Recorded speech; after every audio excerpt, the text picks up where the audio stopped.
et bienvenue dans la revue de presse de la semaine. Ça a fait la une des journaux cette semaine.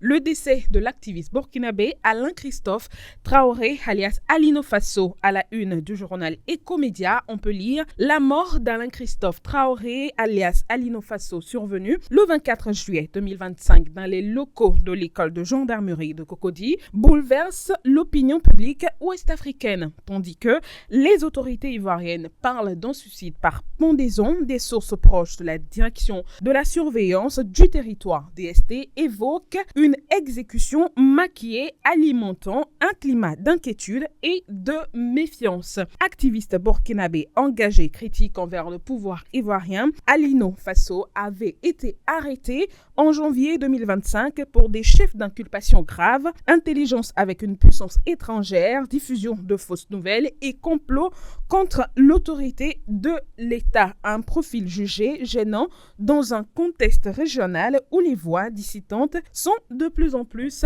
visées. Toujours parlons du décès d'Alino Fasso le mercredi 30 juillet dernier, les Burkinabés ont mené une manifestation pacifique pour rendre hommage aux patriotes et demander justice, comme le rapporte le journal Matina News. Cette manifestation, organisée par la coordination nationale des associations de veille citoyenne, a vu des citoyens vêtus de blanc marcher pacifiquement depuis le mémorial Thomas Sankara jusqu'à l'ambassade ivoirienne. Ce choix symbolique de point de départ souligne l'ancrage idéologique du mouvement dans une tradition de résistance et d'engagement pour la vérité.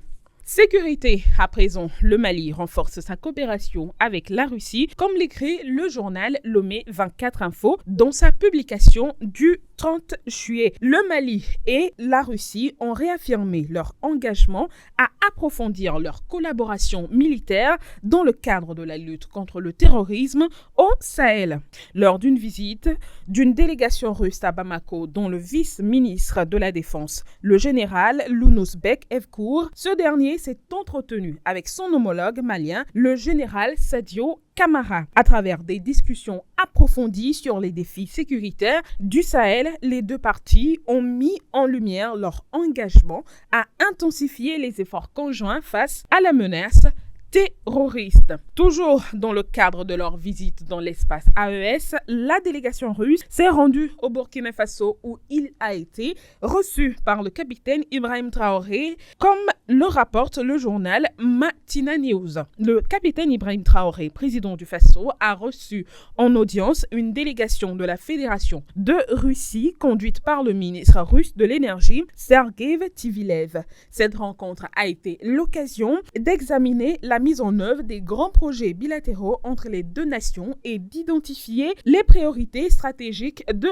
la coopération. La Russie a réaffirmé son engagement à soutenir le Burkina Faso dans ses projets de développement, particulièrement dans les domaines de l'énergie, de la recherche scientifique ainsi que de l'infrastructure. Parlons toujours de partenariat et d'énergie. Le journal Togo Express en parle. Dans un geste fort en faveur de l'affirmation de la souveraineté énergétique du Niger, le président de la République, le général Abdourahmane Tiani, a accueilli le lundi 28 juillet 2025 une délégation de haut niveau de la Fédération de Russie. À l'issue de cette rencontre, un mémorandum a été signé dans le domaine du nucléaire civil et de l'exploitation de l'uranium, ouvrant la voie à une coopération technique stratégique de grande envergure. C'est la fin de la revue de presse. Rendez-vous la semaine prochaine pour un nouveau tour d'actualité.